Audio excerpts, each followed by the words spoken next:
ladies and gentlemen, and welcome to the 7 o'clock main news. In tonight's headlines, His Highness the Deputy Emir and Crown Prince praises the efforts of the Secretary General of the Organization of Islamic Cooperation to foster solidarity and cooperation among the OIC members. Bahraini Prime Minister Prince Khalifa bin Salman Al Khalifa has announced the resignation of the government following recent parliamentary elections. Arab League foreign ministers agreed to present a draft resolution to the United Nations Security Council that will set a time frame for the creation of a Palestinian state. And former French President Nicolas Sarkozy wins the opposition UMP party vote.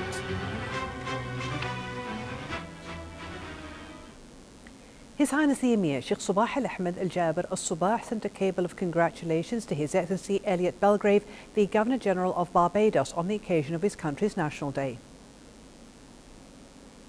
His Highness the Deputy Emir and Crown Prince Sheikh Nawaf Al Ahmed Al Jaber Al Sabah sent a cable of congratulations to His Excellency Elliot Belgrave, the Governor General of Barbados, on the occasion of his country's National Day.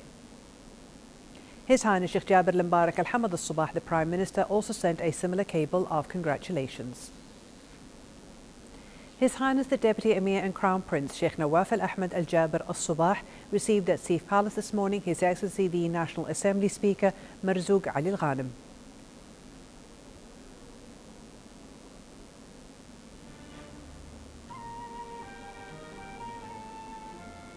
His Highness the Deputy Emir and Crown Prince then received His Highness Sheikh Jaber Al Mbarak Al Hamad Al Sabah, the Prime Minister.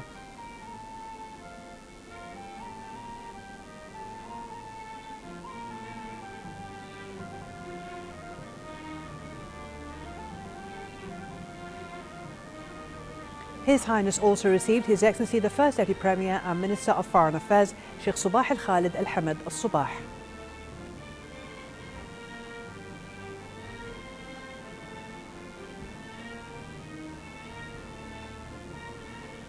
His Highness the Deputy Emir and Crown Prince also received His Excellency the Deputy Premier and Minister of Interior Sheikh Mohammed Al Khalid Al Hamad Al Sabah.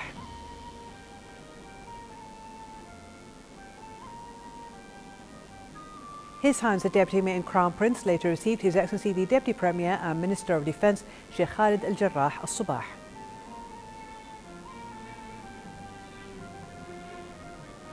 His Highness the Deputy Emir and Crown Prince Sheikh Nawaf Al Ahmed Al Jaber Al Sabah also received His Excellency the Minister of State for Cabinet Affairs Sheikh Mohammed Abdullah Mbarak Al Sabah.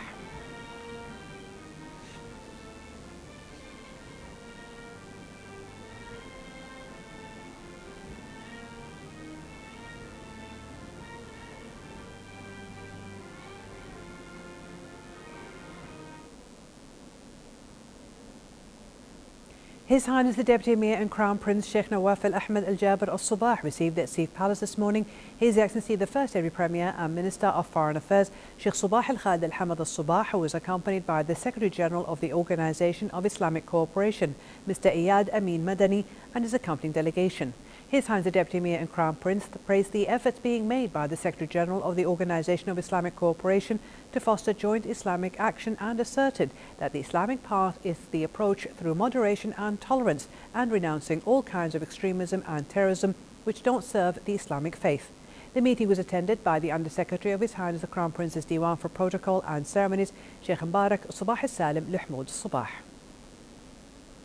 His Highness Sheikh Jaber Al Mbarak Al Hamad Al Sabah, the Prime Minister, received at Sif Palace today with His Excellency the First Deputy Premier and Foreign Minister Sheikh Sabah Al Khalid Al Hamad Al Sabah attending the visiting Secretary General of the Organization of Islamic Cooperation Iyad Madani. The meeting was attended by the Director of International Organizations at the Foreign Ministry, Ambassador Jassim Barki, and Kuwait's Consul General in Jeddah, the Permanent Representative of the OIC, Saleh Ali Sagroubi.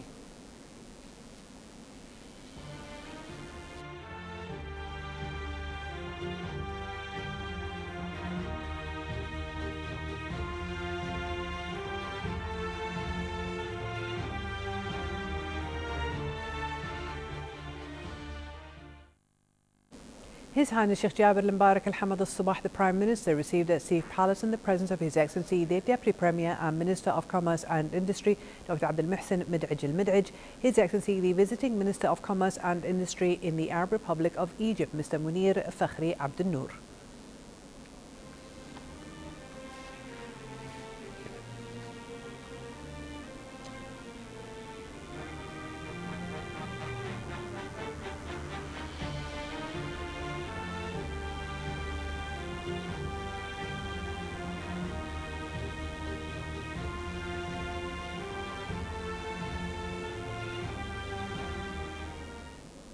His Highness Sheikh Jaber Mbarak Al Hamad Al Sabah, the Prime Minister, received at Safe Palace in the presence of His Excellency the Deputy Premier and Minister of Commerce and Industry, Dr. Abdul Muhsin Mid'ij Al Mid'ij, His Excellency the Minister of Commerce in the Kingdom of Cambodia, Song Shantol, on the occasion of his visit to the country.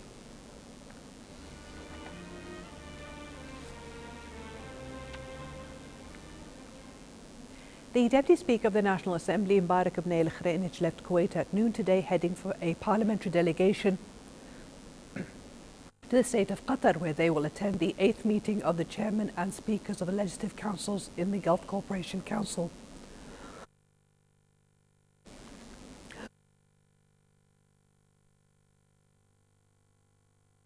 He was seen off at the airport by the Minister of Oil and Minister of State for National Assembly Affairs, Dr. Ali Al-Amir, the Ambassador of the State of Qatar to Kuwait, Hamad bin Ali Al-Hinzab, the Assembly Assistant Secretary, Sami Abdulaziz Al-Shaya, and a number of senior officials at the Assembly Secretariat. The parliamentary delegation also comprises the Assembly members Hamad Al-Harshani, Madi Al-Hajri, Ahmad Al-Ghadibi, Abdullah Al-Tamimi, Jamal Al-Umar, and Talal Al-Sahil Al-Ishali, in addition to the Assembly Secretary General Alam Al-Kandari. وعلينا أن نعمل جاهدين لتحصين وطننا ضد وباء الإرهاب العابر بالحدود وحماية مجتمعنا من أسباب الفتن والنزاعات، وذلك بترسيخ وحدتنا الوطنية وتعزيز جبهتنا الداخلية بتلاحمنا ووقوفنا صفا واحدا متكاتفين متعاونين، شعارنا دائما مصلحة الكويت فوق أي مصلحة أخرى.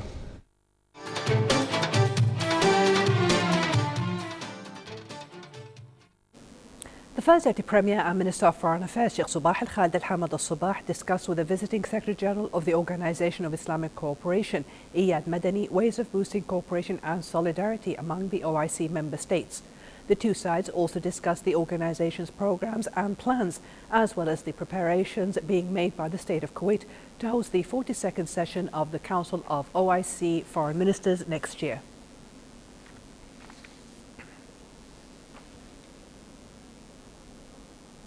The First Deputy Premier and Minister of Foreign Affairs, Sheikh Subah Al Hamad Al Sabah, hosted a luncheon today in honor of the Visiting Secretary General of the Organization of Islamic Cooperation, Iyad Madani, and his accompanying delegation. The banquet was attended by a number of senior officials at the Ministry of Foreign Affairs.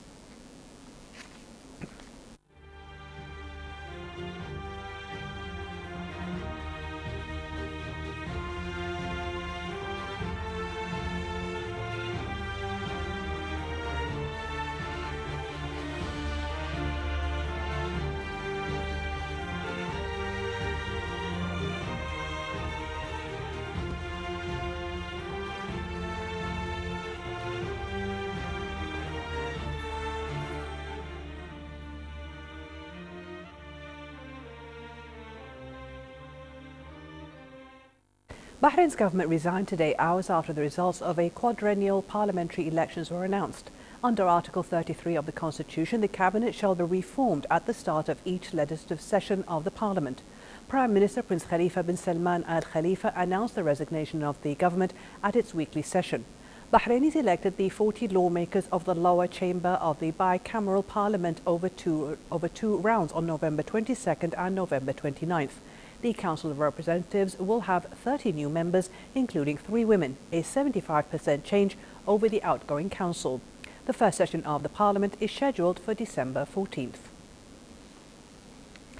The Palestinian leadership announced it will follow through its diplomatic campaign against the Israeli occupation and would cut off all ties, including security coordination, following the Arab backing. More on this report by Fatma Abdul Karim from Ramallah. The Palestinian President Mahmoud Abbas announced from the Arab League's ministerial summit held in Cairo yesterday that he has taken several decisions, mainly starting with taking the Arab draft resolution to the Security Council.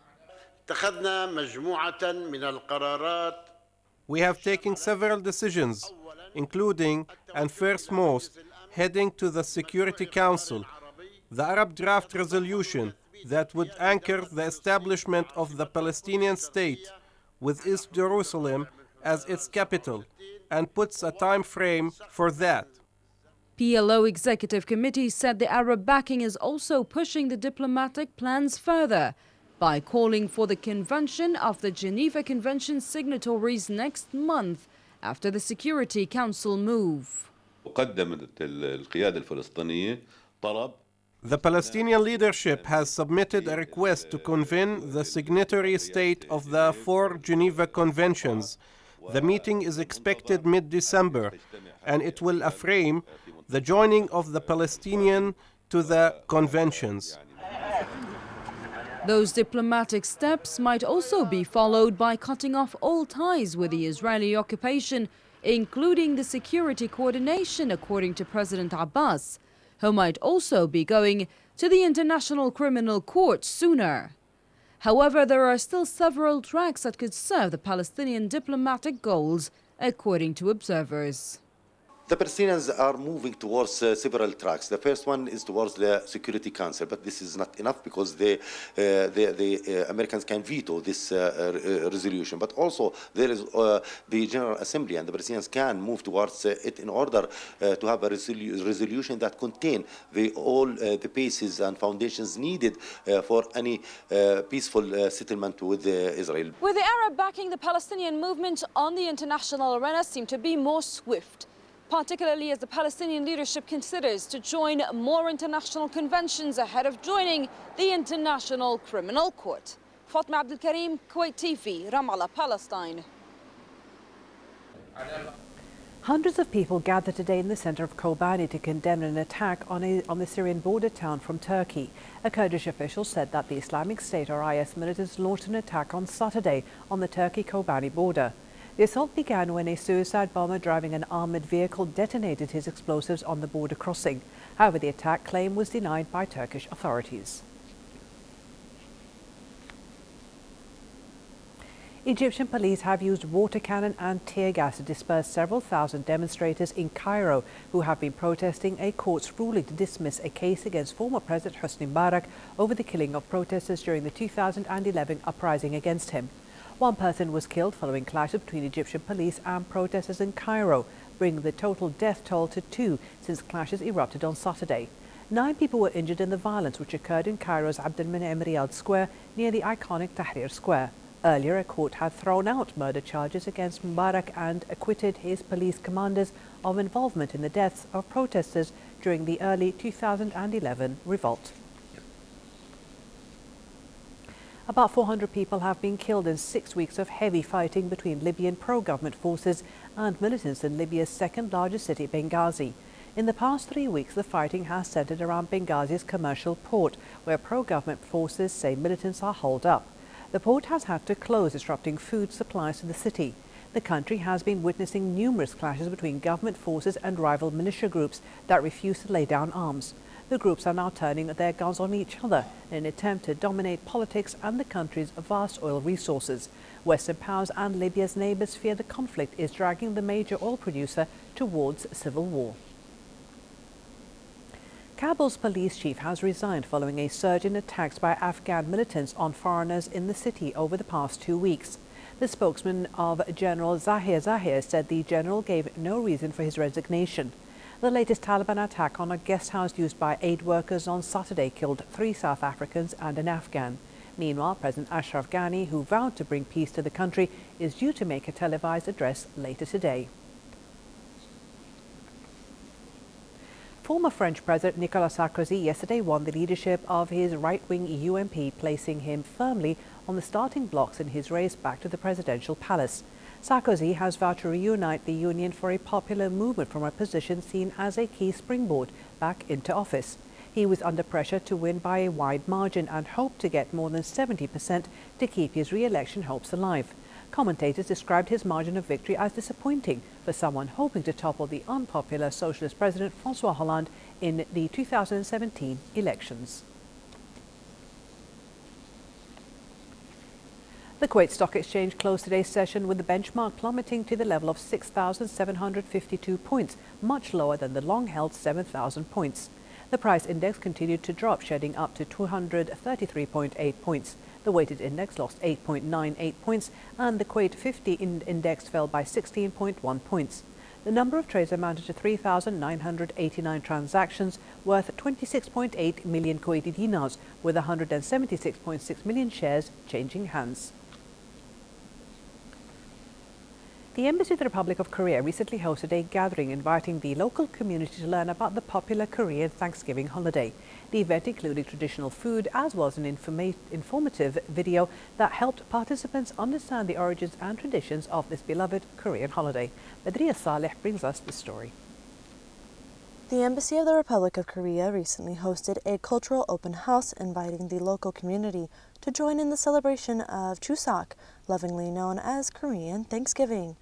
Today we hosted the 17th session of the Korea-Kuwait Iwania, which is to introduce Korean traditional cultural values to Kuwait people. So I think that is very interesting to understand each other's cultures. Actually, our diplomacy is based on the people-to-people exchange and based on our cultural experiences. So which is the really good basis for further understanding and promote our bilateral relations. The culture itself, the people, the language, their drama, their movies, everything about them is amazing. I mean, it's a different side, it's a different culture. It was a bit unique to us. So yeah, it was really interesting. Because it's unique, it's the most thing that attracted me to the Korean culture, that when I visited even the country, it was really different than any country that I visited. Like the people, the way people, how they respect you, how people they treat you, is kind of unique. That makes me really interested. I want to know more and more about this culture. It's really amazing and valuable. Chuseok is a major harvest festival and a 3-day holiday in Korea celebrated on the 15th day of the 8th month of the lunar calendar. Like many other harvest festivals around the world, it is held around the autumn equinox. As a celebration of the good harvest, Koreans visit their ancestral hometowns and share a feast of traditional food.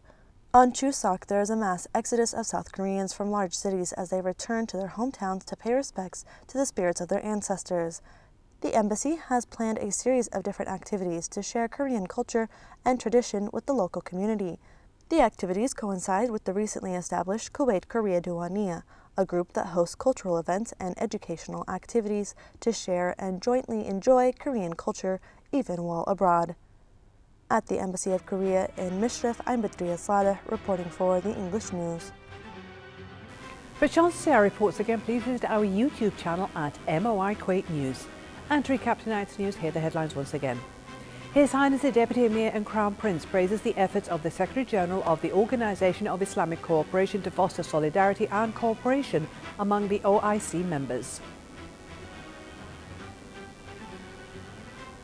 Bahraini Prime Minister Prince Khalifa bin Salman Al Khalifa has announced the resignation of the government following recent parliamentary elections. Arab League foreign ministers agreed to present a draft resolution to the United Nations Security Council that will set a time frame for the creation of a Palestinian state. And French President Nicolas Sarkozy wins the opposition UMP party vote. Thank you for joining us.